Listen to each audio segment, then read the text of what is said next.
लोग अपने घरों की छत पर खड़े होकर ईद के चांद का इंतजार कर रहे थे कि जैसे ही चांद नजर आए वो ईद की तैयारियां शुरू करें, और आखिरकार लोगों का इंतजार खत्म हुआ और चांद नजर आ गया। अब्बू जान, मुबारक को ईद का चांद नजर आ गया है। इस बार कुर्बानी में कौन सा जानवर ज़िबा करने का इरादा है आपका? बेटा, इरादा तो अच्छे बड़े जानवर को ज़िबा करने का ही है, लेकिन मैं सोच रहा हूँ इस बार ईद अपने भाई के घर जाकर करें। तुम्हारा क्या इरादा है बेटा? अब्बू जान, कुर्बानी का मजा तो अपने घर में ही आता है। वहाँ तो सारे लोग बहुत ज्यादा अमीर हैं। हम गोश्त कहाँ पर बांटेंगे? यहाँ तो ये फायदा होगा कि यहाँ बहुत गरीब लोग हैं। हम सारा गोश्त उन गरीबों में बांट देंगे जाकर। हाँ अब्बू जान, बिट्टू ठीक कह रहे हैं। हम यहाँ पे ही कुर्बानी करेंगे, बहुत मजा आएगा कुर्बानी करने का। उसी गांव में एक और फैमिली भी थी जिसे सिर्फ लोगों को दिखाकर कुर्बानी करने का शौक था। अजी सुनते हो, चांद नजर आ गया है। अब ऐसे ही बैठे रहना है या कुर्बानी के लिए भी कोई जानवर लेकर आना है? हाँ हाँ, जरूर लेकर आएगी कुर्बानी के लिए जानवर। तू परेशान क्यों होती है? मैं तो ये बात सोच सोच कर परेशान हो रही हूँ कि इस बार आपके पास पैसे तो है नहीं, तो कुर्बानी का जानवर कहाँ से लेकर आओगे? फिक्र न कर, मैं इस बार मीठे भाई को बोलूँगा कि आप मेरे हिस्से के पैसे दे, फिर बाद में मैं आपको दे दूँगा। ठीक है, अब जल्दी से जाकर बात करो उससे। फिर वो दोनों मियाँ बीवी मीठे के पास आते हैं। मीठे भाई, चांद नजर आ गया है। कौन सा कुर्बानी का जानवर लेना है इस बार? भाई, हर बार की तरह बड़े गाय खरीदेंगे। छोटा जानवर ले तो उससे इज्जत का सारा फलूदा निकल जाता है। हाँ, मैं देखा नहीं था पिछली बार जो तू छोटी सी गाय उठा के आ गया था, तो कुलसूम ने कसम से मुझे बहुत बेइज्जत किया था। इस बार बहुत बड़ा जानवर लेके आई, कसम से उनकी नाक से धुआं निकलवा दे दूंगी। हाँ हाँ बेगम, तू फिक्र न कर, इस बार भी बड़ा जानवर लेकर आएंगे, तू टेंशन न ले। मीठे भाई, इस बार मेरे पास पैसे नहीं है, आप मुझे उधार दे दो, कुछ दिनों बाद मैं आपको दे दूंगा। ओ भाई, क्या बात कर रहे हो? मैं तो सोच रहा था इस बार मैं तुम्हारे से पैसे लूंगा कुर्बानी के, और तुम उल्टा मुझे से मांगने लग गए हो। मीठे भाई, मजबूरी है, अब क्या करे, कुर्बानी भी तो जरूरी है, वरना पूरे खानदान में नाक कट जाएगी। नाक कट जाएगी तो क्या तुझे पैसे उधार दे दे? तू अपनी जमीन बेच दे, कुर्बानी के लिए बनते को पता नहीं क्या क्या कुर्बानियाँ देनी पड़ती है। हाँ भाई, नसीबा ठीक कह रही है, तू अपनी जमीन बेच दे, जमीन तो दोबारा बन जाएगी। एक बार नाक कट जाए तो फिर इज्जत वापस नहीं आएगी। ठीक है भाई, इसका मसला भी हल कर लेंगे। पहले मंडी चलते हैं, जाकर जानवरों के रेट देख कर आते हैं। फिर वो दोनों मंडी के लिए निकल जाते हैं तो वहाँ एक बहुत बड़ी गाय खड़ी होती है। क्या कमाल की गाय है, कसम से इसकी कुर्बानी करेंगे तो हर तरफ गोश्त ही गोश्त बिखर जाएगा। हाँ भाई, तुम बिल्कुल ठीक कह रहे हो। जब पूरे खानदान वाले ये गाय देखेंगे तो उनकी आंखें खुली की खुली रह जाएंगी। भाई, क्या मांग रहे हो इस गाय का? भाई साहब, 10 लाख रुपए का है ये बेड़ा। भाई, माना कि बेड़ा बहुत बड़ा है, लेकिन इसका रेट मुनासिब करो, हम इसका सौदा बना लेते हैं। भाई, 10 लाख रुपए से 1 रुपया भी कम नहीं है, इस पर बहुत खर्चा आ गया है। दूध, मक्खन, मलाइयाँ खिलाकर बड़ा किया है मैंने इसको। 10 लाख रुपए फाइनल है। ठीक है, हम घर जाकर मशवरा करके तुम्हें बताते हैं। ये कहकर वो दोनों वहाँ से चले जाते हैं और घर आकर मशवरा करते हैं। भाई देख ले, बहुत बड़ा बेड़ा था। जब वो बेड़ा हमारे घर आएगा तो सोच, हमारी कुर्बानी के चर्चे पूरे गांव और शहर में फैल जाएंगे और खबरों वाले भी हमारे घर आ जाएंगे और हम बैठे बैठे घर पर मशहूर होकर टीवी में आ जाएंगे। भाई, टीवी तक तो बाद में पहुँचेंगे, जितनी इसकी कीमत है मुझे तो लग रहा है टीवी ना हो जाए हमें। डरता रहेगा तो फिर कुर्बानी नहीं कर पाएगा और अपनी इज्जत सारी खाक में मिल जाएगी।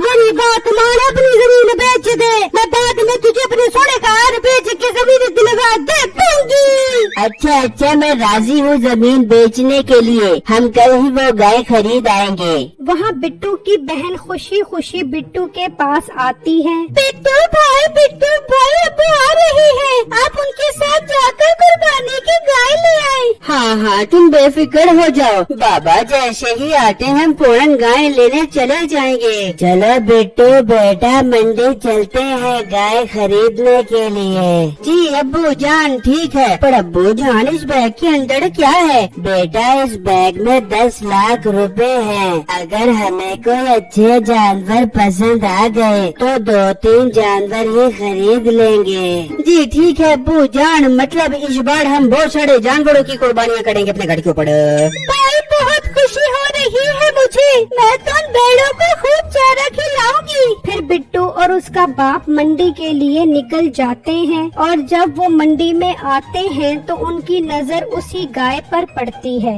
वो गाय इतनी खूबसूरत थी कि उनसे उसकी कीमत पूछे बगैर नहीं रहा जाता। भाई साहब ये बेड़ा कितने रुपए का दे रहे हो? भाई जान सिर्फ 10 लाख रुपए का है ये बेड़ा। क्या 10 लाख रुपए? अब्बू जान किसी और जगह चलते हैं, ये बेड़ा हम नहीं खरीद सकते। बेटा तुम सब्र करो। हाँ भाई कोई कमी बेशी है इस बेड़े में, या 10 लाख रुपए की माला जप ली है तुमने? भाई जान चीज तो देखो कितनी खूबसूरत है, कुर्बानी कर रहे हो तो पैसे क्यों देख रहे हो? और इस बेड़े पर जितना खर्चा आ गया है मुझे तो लग रहा है 10 लाख रुपए में भी ये मुझे वारे में नहीं है। ठीक है बिट्टू इसकी रस्सी खोलो।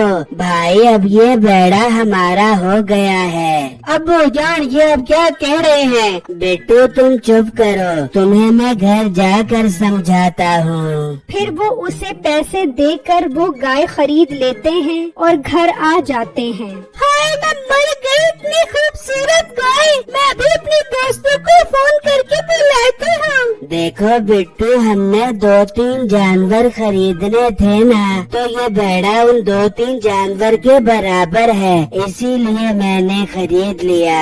अरे वाह अब्बू जान ये तो आप ठीक कह रहे हो, मैं भी जाकर इस बेड़े के लिए चारा लेकर आता हूँ। वहाँ मीठे का भाई अपनी जमीन का सौदा कर देता है और वो दोनों पैसे लेकर मंडी जाते हैं। भाई वो बेड़ा कहाँ है जिसकी हम बात पक्की करके गए थे? वो बेड़ा तो बिक गया, साथ वाले गांव वाले खरीद कर ले गए हैं। क्या तुमने उसे बेच दिया? हमने कहा था कि हम मशवरा करके आ रहे हैं। नहीं मैं क्या तुम्हारे इंतजार में बैठा रहूं? अच्छा ग्राहक आ गया था तो मैंने उसे बेच दिया। मीठे भाई मैंने अपनी जमीन बेच दी है, मुझे अब वो बेड़ा चाहिए। भाई थोड़ा हौसला कर, हम उनके पास जाकर वो बेड़ा ले लेते हैं। फिर वो दोनों बिट्टू के घर आते हैं तो वो वहाँ गाय देखकर खुश हो जाते हैं। मेरे प्यारे अंकल ये गाय जो आप खरीद कर आए हो, हमने इसका सौदा किया था, वो तो हम घर से पैसे उठाने गए थे तो आप पीछे से आकर ये बेड़ा खरीद लाए हो। तो बेटा सौदा तो नसीब का होता है, ये बेड़ा हमारे नसीब में लिखा था, हमने खरीद लिया। अंकल आप अपना नसीब ईद तक के लिए हमें दे दो, हमने इस बेड़े की कुर्बानी करनी है, हम आपको इस गाय के 10-20 हजार रुपए ऊपर दे देंगे। नहीं बेटा ये जानवर तो कुर्बानी का है, इसमें भेदभाव नहीं किया जाता, तुम यहाँ से जा सकते हो। ये सुनकर उन्हें बहुत गुस्सा आता है और वो वहाँ से चले जाते हैं तो बिट्टू का बाप कहता है, बिट्टू बेटा मुझे इन दोनों की नीयत ठीक नहीं लग रही, तुम कोशिश करो रात इस बेड़े के पास ही रहो। ठीक है अब्बू जान आप बेफिक्र हो जाए, मैं रात को इस बेड़े के पास ही रहूँगा। फिर वो दोनों भाई प्लान बनाते हैं। भाई अगर घी सीधी उंगली से ना निकले तो फिर उंगली टेढ़ी करनी पड़ती है। क्या मतलब? मतलब ये कि हमें आज रात को ही वो बेड़ा वहाँ से लेकर आना पड़ेगा, इस तरह हमारे 10 लाख रुपए भी बच जाएंगे और कुर्बानी भी हो जाएगी। ठीक है भाई मुझे तो बस उस गाय से मतलब है। फिर जब रात होती है तो वो दोनों वहाँ